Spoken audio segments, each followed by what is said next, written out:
Hello, and welcome to today's presentation, Agile Leadership, the delicate balance between standardizing operations and pursuing innovation. We'll be looking at Agile Leadership and talking about why Agile, what Agile is, and how to start being a more Agile agency.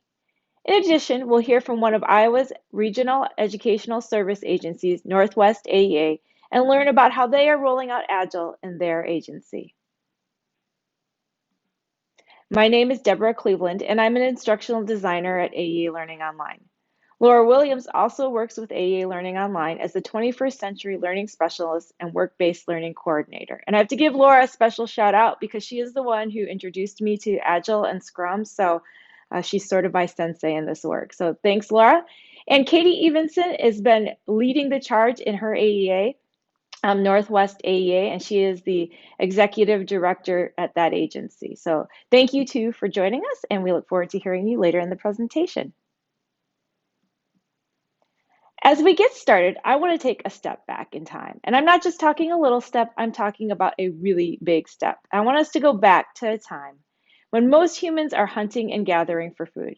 And I want you to imagine you are part of a group who has decided they're tired of eating nuts and berries and they want something more to eat. They want meat. So it is decided that they're going to make an attempt to catch an animal. They decide to carry rocks to the top of the cliff and launch them at a herd of animals in hopes that one or more of them will get hit by the rocks and they will catch it. Leading the project is Caveman Chuck, project lead. Now, Project Chuck is really focused on being successful. He wants his team to succeed, and so he sets up some guidance and some goals and some information that he thinks is going to help. He tells his team that the goal is to carry 40 rocks to the top of the cliff each day.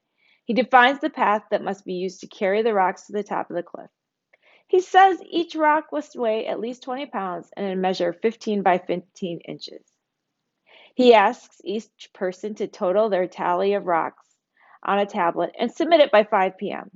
Tallies should include a description of each rock's shape and color. Individual daily totals are then displayed. Now, his group have some interesting suggestions. One person comes to him and says, instead of each of us carrying a rock up the hill, what if we stood in a long line and just passed the rocks from one person to the next? Another person suggests that he had seen a group of people who had used a small sharp rock and some rope and tied it to the end of a stick and made a spear to get the animals. Unfortunately, our project lead Chuck does not want to take any risks and says, nope, we're sticking to the plan. Now, let's be clear. He has lots of reasons. He's really committed to the timeline because if they don't get it done in time in a certain phase of the moon, when the herd of animals pass, they could miss their opportunity. He only has so many people to work with, so 40 per day made sense given the number of rocks that he thought they needed to be successful. He had a few people who were kind of new to the group, and he wasn't sure that they would get the job done if he didn't give clear expectations like setting out the path, making sure that they hit their goal number, and he felt like maybe if he made people display it publicly, that would motivate them. And as for this whole passing the rock up the hill or tying a small rock to a stick and using it as a spear, he was a little nervous that it might not work out and they'd miss their opportunity. So again, Caveman Chuck had some reasons. Unfortunately for him, the result of their efforts was more nuts and berries and no meat. Our project leader, Chuck, failed to provide a space where his team could share ideas and innovations, to create opportunities to try to innovate things and learn from successes and failure, add value throughout the project, and ultimately make the individuals and his entire village successful.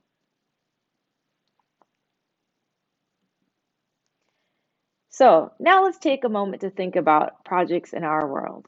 Fast forward, so to speak, to our time. In this chat, respond to these questions. Do you think we've evolved from the way our friend Chuck ran his project? Question 2. What is the cost of doing it the way we've always done or the way our friend Chuck ran his project?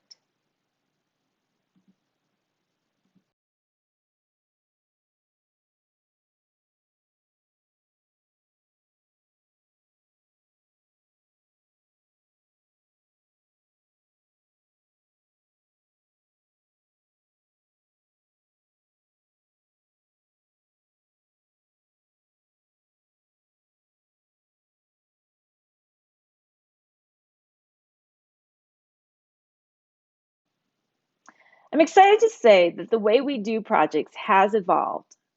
So we're going to take a moment just to look at this to provide us with a context. In the 1970s, waterfall project management came to be. And in this type of project management, there are really 6 stages. The first revolves around identifying the requirements. Then the second is design, followed by implementation, testing, deployment, and then maintaining the project. I'm not going to spend a lot of time explaining these since I'm hoping that while this is an important step in the way we do project management, we're going to talk way beyond that. I will say that waterfall project management does have a few challenges. These include it's high risk because testing happens at the end and not throughout. It can at times stifle innovation because whatever is developed in the design is the path that's laid out for the development team to do the work. And it's the expectation that that development team follow the design. And finally, there's a lack of customer involvement, or in our case, user feedback. You don't continuously go back and forth and gather that throughout the project. So when we think about the landscape of project management, waterfall project management was a step in the right direction. However, the story doesn't end there. I want us to fast forward in time to 2001. In 2001, 17 people gathered to discuss the future of software development. And these people wrote what is known as the Agile Manifesto. The Agile Manifesto outlines 4 key values that the group believes are essential to project success. These include individual interactions over processes and tools, working software over comprehensive documentation, customer collaboration over contract negotiation, and responding to change over following a plan. That isn't to say that the people of this group didn't value the second half of those statements, but they just felt that successful projects really emphasize the first half. We're going to be taking a little bit of a deeper look into some of those statements as we look at modern Agile later in the presentation. I do want to note that if you're viewing this presentation on a phone or a computer, you're probably benefiting from this group's work right now. Major tech giants such as Google and Spotify use Agile thinking in their development of projects. The last thing that I want to point out in the timeline is that in 2010, Ken Schwaber and Jeff Sutherland developed what is known as the Scrum Guide. And to me, this framework that they developed really operationalizes those core values that were identified by that team in 2001. So let's take a deeper dive into what Agile is, specifically modern Agile values. When we think about modern Agile, we're really talking about ways to make people awesome.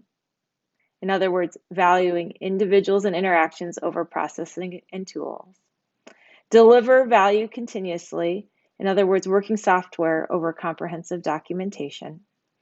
We're talking about making safety a prerequisite, customer collaboration over contract negotiation, and experimenting and learning rapidly, responding to change versus following a plan. When we think about modern Agile, we can translate some of those ideas and values from that initial manifesto into these 4 modern principles. We're going to spend a few minutes talking about each of those. Making people awesome isn't about checking to see who's doing what or when. It isn't about a competition between people in a group, and it isn't about who did it right or who did it wrong. Making people awesome is about recognizing everyone's superpowers and using them to achieve success for the group. It's about finding ways to get the right people to the right work and then crushing the impediments that get in their way so they can get the work done. It's about allowing people to engage in inquiry around the work and celebrating the learning that comes from that investigation and using it to improve project deliverables, or realizing that things won't work, but now the team knows that and they can move forward. Delivering frequently is another one of the modern Agile values. Delivering frequently is not about meeting to share plans about the work that they'll be doing. It's not about meeting quarterly to share out what has been completed. Delivering frequently is about showing products, services, or results that have been completed as it relates to the success of the project, and doing this on a daily or weekly increment. This continuous sharing and transparency allows for the group to adapt the work and address impediments quickly, rather than discovering them months down the road that a certain impediment has been preventing the work from moving forward.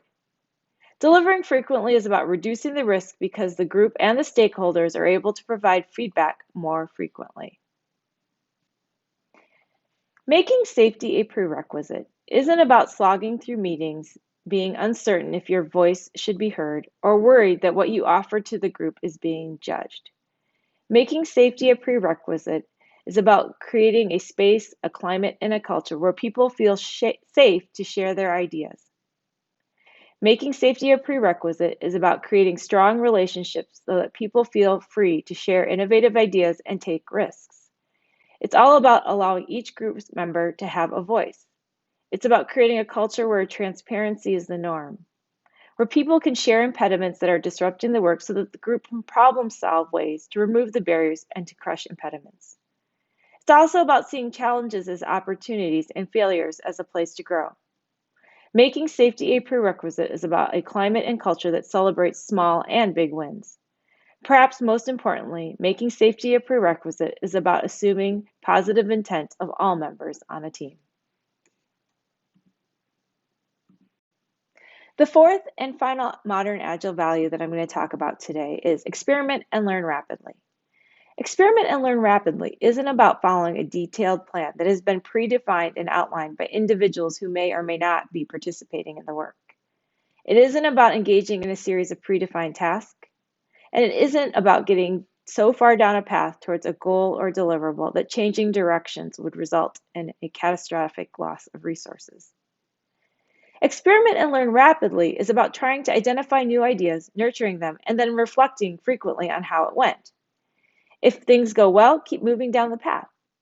If things aren't going well, then reflect and make some adjustments to the direction that you're moving. Dare I say, it's important to be agile when doing project management. Let's take a moment to reflect. Have you been part of a project where one or more of these values has been present? In the chat, share which values you felt were present and how that impacted the work. For example, can you describe how that impacted the deliverable, the group's climate culture, the efficiency of the group, the individual or group efficacy, or any other aspect of the project?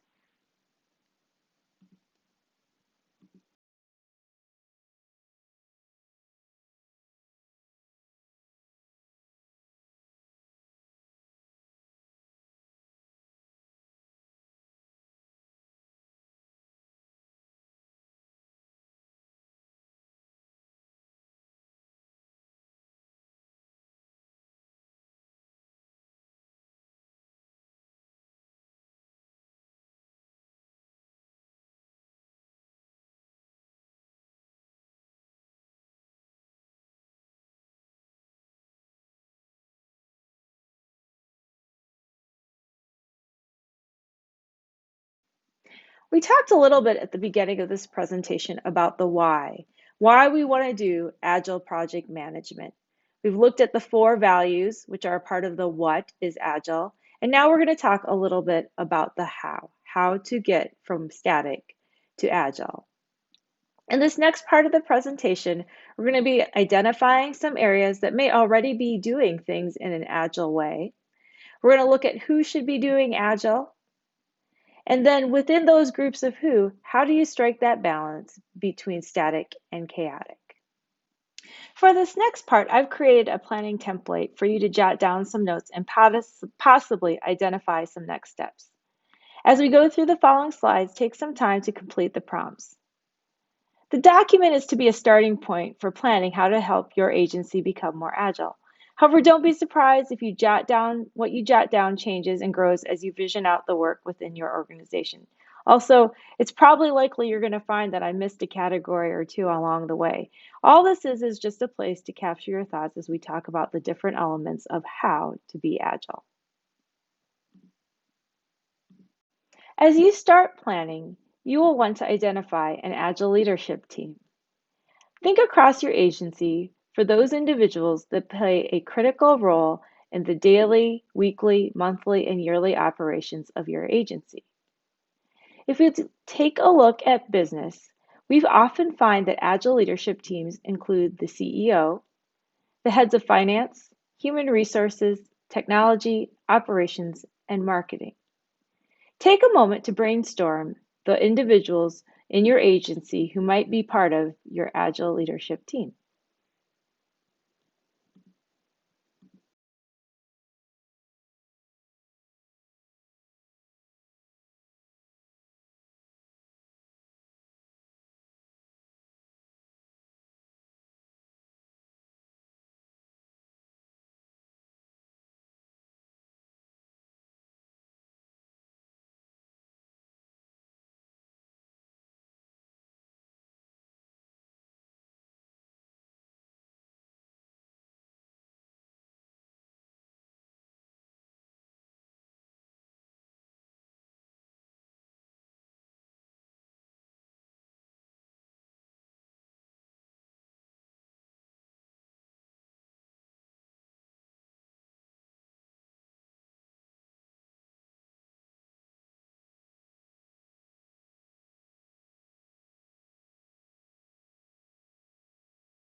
Now that you've possibly identified a few people who can be on your Agile leadership team, it's also important to identify Agile areas of focus.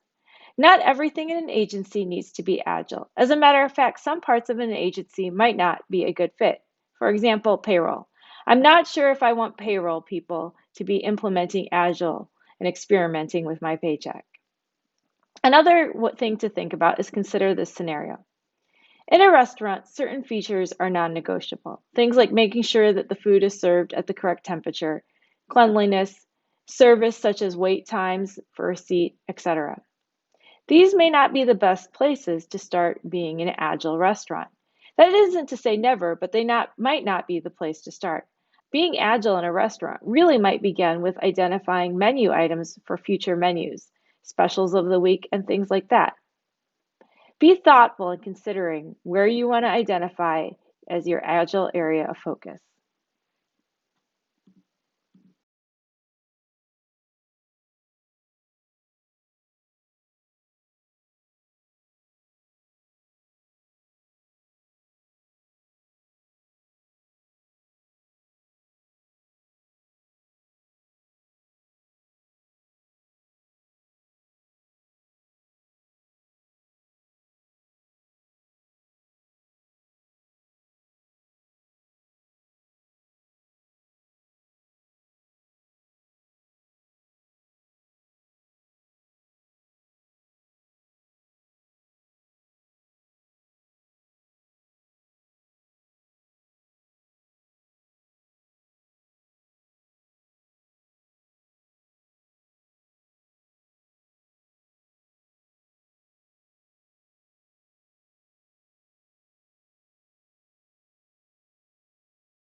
Now that we've identified who will be on your Agile leadership team and the area of the work you want to start to grow this Agile mindset, let's talk a little bit about finding that balance between static and chaos.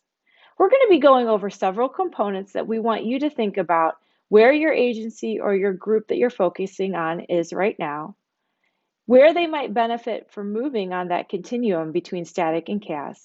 And if so, who do you need to have at the table to push the needle on that component? The first component that we're going to be talking about is purpose and values. The opposite end of the spectrum is the difference between soulless targets and vague and fickle goals. Ideally, you want to be somewhere in the middle, which is around inspired shared goals. To help us understand this component better, I'm going to share a little bit about myself. When I started in education, I taught 7 years at the middle school level. And then after that, I moved to the Iowa Department of Education to be a consultant and work on the rollout of the Iowa core curriculum. And I have to be honest, the DE, the Iowa Department of Ed, was relying on my energy, my willingness to learn, and commitment to the work because when I arrived, oh, so many years ago, I had, so much to learn. One of the first things I did when I arrived was sit in meetings to discuss the vision for the work around the Iowa core. There would be district representation, DE consultants, AEA consultants, individuals from higher ed, and business. and we would discuss the idea of vision and purpose as it related to our work. They knew that they couldn't just put the data in front of people and expect that to inspire them to want to change. However, being young and naive, I just wanted to get to the work. Let's get it done. I also felt that we needed a vision for this work. If we needed a vision for this work, let's just watch this video called Did You Know? This video was pretty popular back around 2008.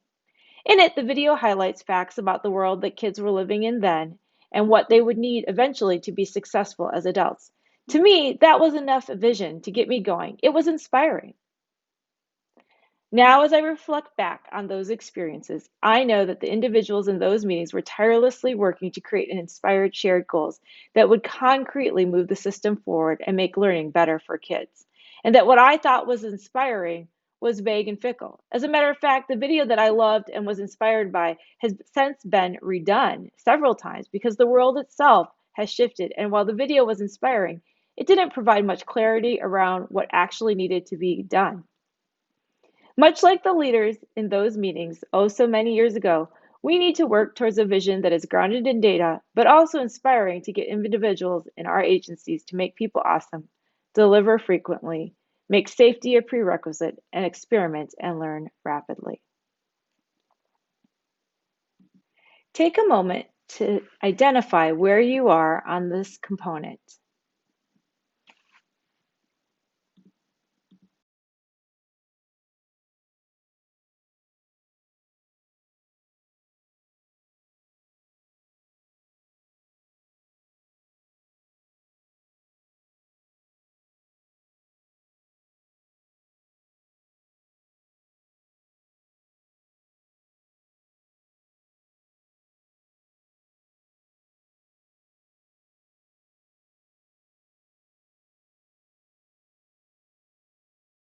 Strategy is the second component you want to land somewhere between detailed plans and commands and uncoordinated events that lurch in different directions at all different times.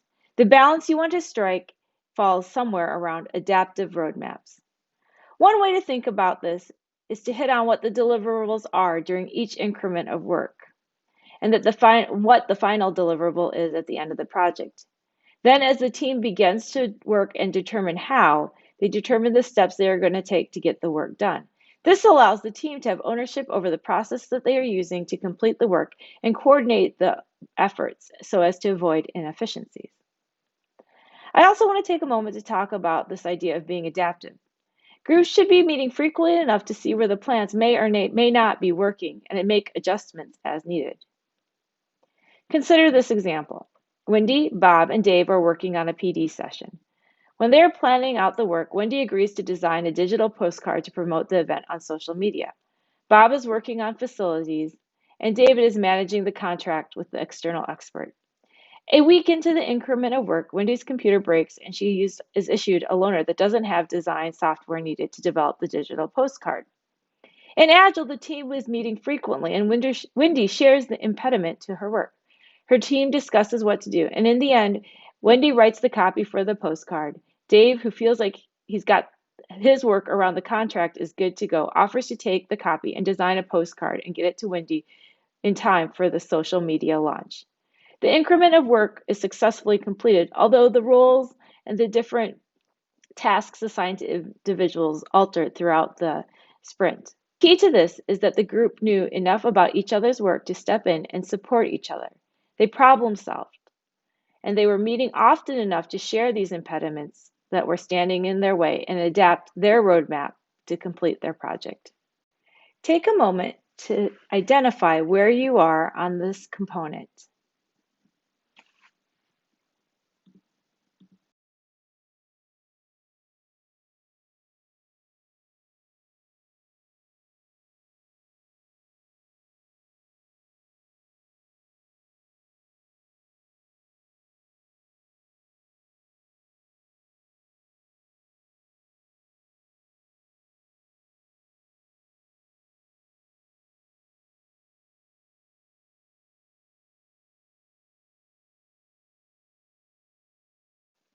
Leadership is the third component that we're going to discuss. Leadership should land somewhere between authoritarian taylorism and benign neglect. To help us determine where you are on this continuum and where you might want to move, let's take a moment to learn about the two different ends of the spectrum. Authoritarian Taylorism comes from a man named Frederick Taylor. He worked in the steel industry in the 1870s, and while working, he spent a lot of time investigating the production process and looking for ways to make it more efficient. He was actually obsessed with efficiency. Taylor sought to manage labor scientifically and to think of employees as cogs in a machine, and that they were generally incapable of understanding the science behind their own work. He supported the idea of breaking tasks into small enough increments that the unthinking worker could complete the steps efficiently and successfully. Selection and training of these employees was of little importance. He rather focused on weeding the unfit and disciplining those who could not efficiently and successfully complete their tasks. So again, that's way down on one end of the spectrum. On the other side is benign neglect. Benign neglect is when a leader sees an impediment and rather than assist in trying to crush it in hopes that they hope that the issue will simply go away or resolve itself. Think of it this way. Last summer, I took my kids to the lake beach in Iowa. Now, if you've been to Iowa, it's not quite the beaches of white sand and aqua blue water. That being said, it was still a good time. On the surface, the water was beautiful, and the kids were excited to get out and play. However, after just a few minutes in the water, they all came running back to me complaining that there were rocks in the water and that their feet were hurting. The rocks were impeding their ability to have fun. Now, as a leader of my fearless band of littles, I could have engaged in benign neglect and continued to read my book. However, I took this as an opportunity to help them problem solve. I asked them about the things they could do to still enjoy the water but not hurt their little feet. We brainstormed some ideas, moving locations, playing on floaties, or putting on the water shoes that, oh, dare I say, I had suggested that they put on when we arrived. Within minutes, the entire crew was playing in the water wearing the sturdy shoes I'd packed for just that purpose. In this simple scenario, I was modeling a culture of learning engagement. I didn't demand that they use a specific solution that I had outlined, and I asked them for their input on it. I provided the resources, i.e., the water shoes, so they could test their ideas, and then I let them go back and play, and then report back. Take a moment to identify where you are on this component.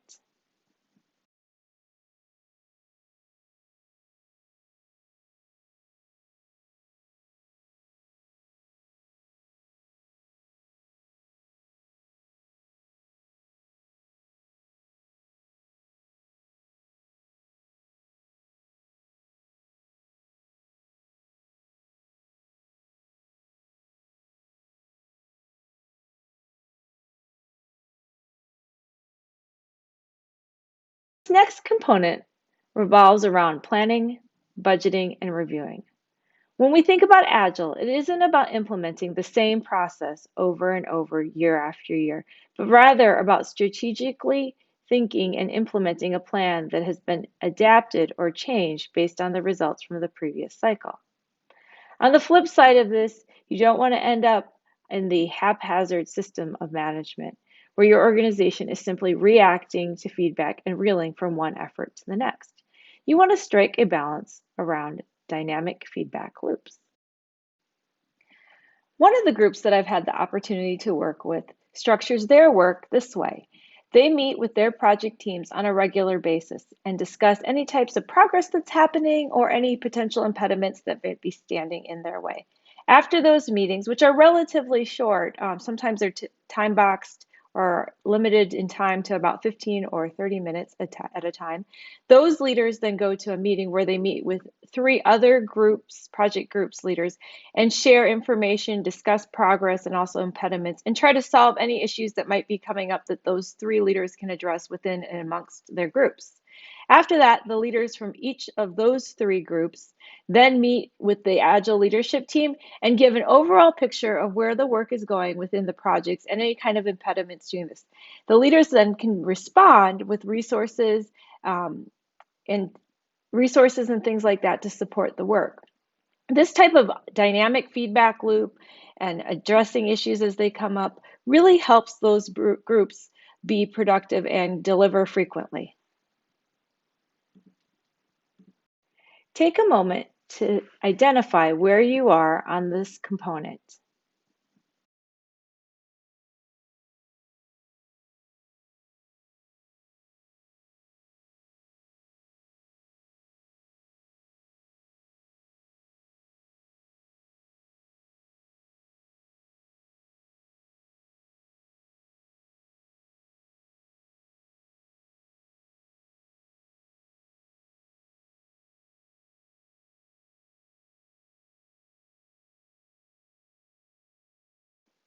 This next component is around structure and accountability.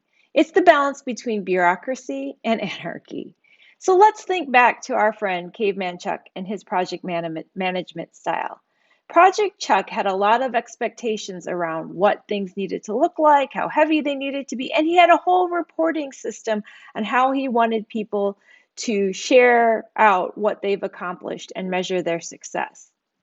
And while it's always important in an agency to have measures of success and be seeing that people are achieving their targets, we also don't want to tie our consultants down with so much reporting that they don't actually have the time to do the work of creating high quality deliverables for the field. The goal here is to really create what's called bounded autonomy, where people are bound to those inspired shared goals and visions that were created in the first component and able to do the work without being tied down by lots of complex reporting, but really being able to measure their success by the high quality deliverables and the feedback that they receive from stakeholders. Take a moment to identify where you are on this component.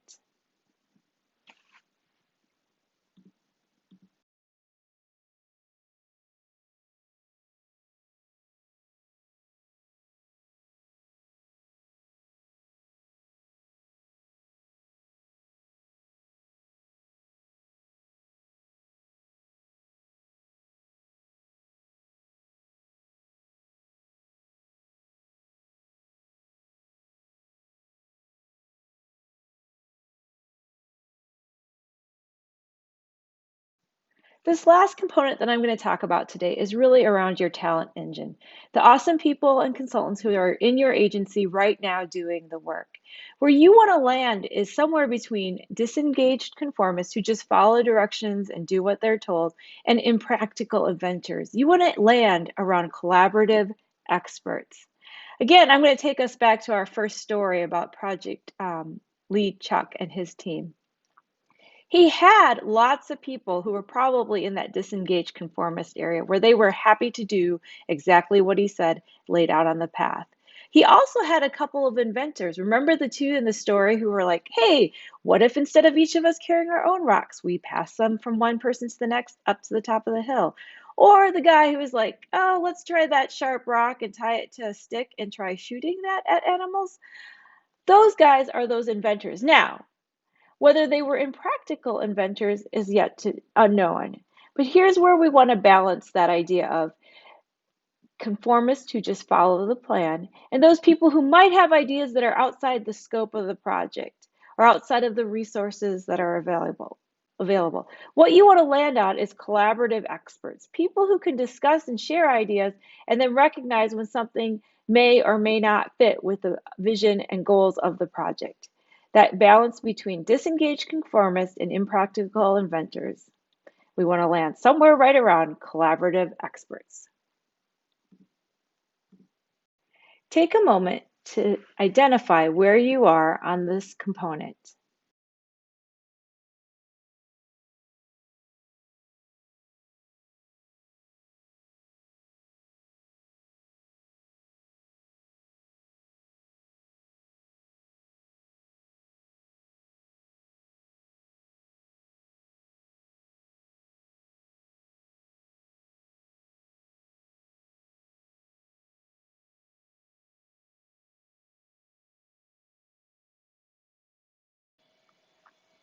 I want to take a moment now to introduce Katie Evenson, the Executive Director of Educational Services at Northwest AEA. Last winter, Katie attended our Agile Scrum training for the classroom, and was really excited because she not only saw the benefits of using Agile and Scrum with students, but she could also see it benefiting her agency and the consultants that work within it. After some conversations, she invited us to facilitate a training for her staff. And that training occurred in August and September of this past year. It was a little different than we intended because we were doing this training virtually versus face to face.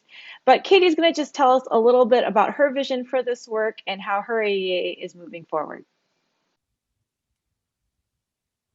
Hi, my name is Katie Evenson, and I'm the Director of Educational Services, Media, and Technology for Northwest Area Education Agency. We are an intermediary agency in the state of Iowa, supported by public funding to provide services and support for our local schools in the 10 counties we serve. Iowa has 9 AEAs. We are the one in the northwest corner, clever, I know, of Iowa. After attending a workshop, a 2-day workshop on Agile and its use in the classroom, my brain started turning around, wow, this could be a great project management system for consultants in our AEA. We asked Deborah and Laura to provide training for our consultants, and due to COVID, they turned a 2-day face-to-face training into a 5 half-days virtual training.